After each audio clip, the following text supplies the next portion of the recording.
imimani barreesse wallaloo seenaa goota koodii gabaarrattoota Oromootiini ji'ee bilaati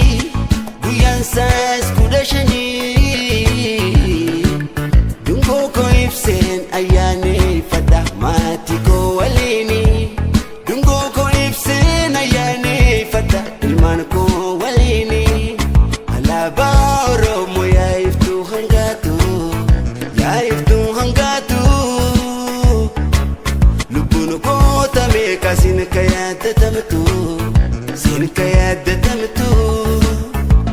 garaan na gubatee sammuu na dhiphisaa wakuu yaadattee gootoowwan kaleessaa Oromoo keerkisaa xiqqoo na caqasaa gootoowwan faarsa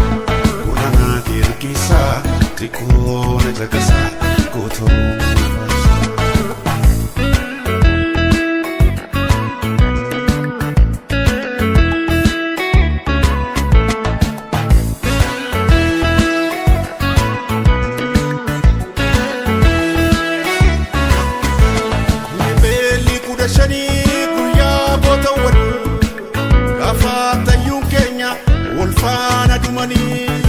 Shiftaan Somaaliyaa addaan baasuuf yaale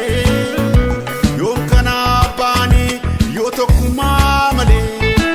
amantiif kutaanii yoom addaan baanii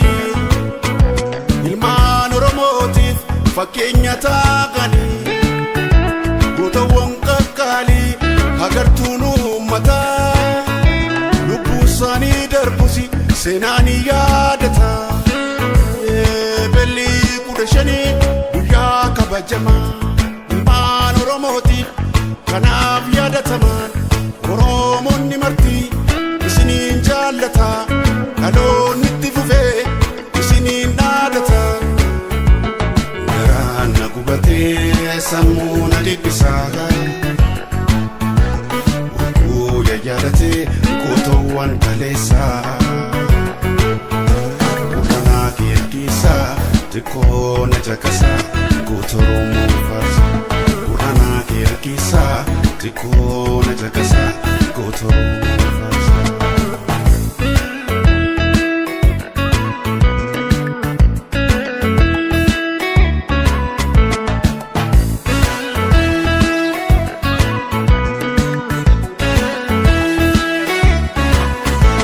Hinduun isin jirtuu daandiin uusaattanii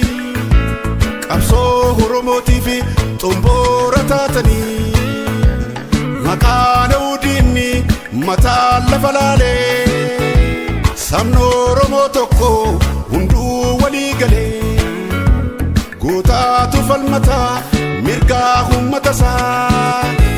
lubbuu wareegamus seenaan isa kaasaa dammaqirra finii bakka jirtuu ka'ii ilmaan Oromoota lolaatti bobba'ii walitti dirmadhuun falmaadhu mirga kee gabroonfataa dha'ii dhuunfaadhu biyya kee alaabaan Oromoo hanga gad dhaabbatu falmaan itti fufuu daraana gabbatu falmaan itti fufuu daraana gabbatu. Abba odaa bakkoo jennaan iji korroobse imimani barreesse wallaloo seenaa goota koodii gabaarrattoota Oromootiini ji'ee bilaati guyyaan saas 15 dungoo koo ibseen ayyaaneffadha maatii koo waliini dungoo koo ibseen ayyaaneffadha ilmaan koo waliini alaabaa Oromoo yaa'iftuu hangaatu lubbuun goota meeqa sin ka yaadatamtu garaan na gubatee sammuu na dhiphisaa wakuu yaadattee gootoowwan kaleessaa Oromoo keerkisaa xiqqoo na caqasaa gootoowwan faarsa Oromoo keerkisaa xiqqoo na caqasa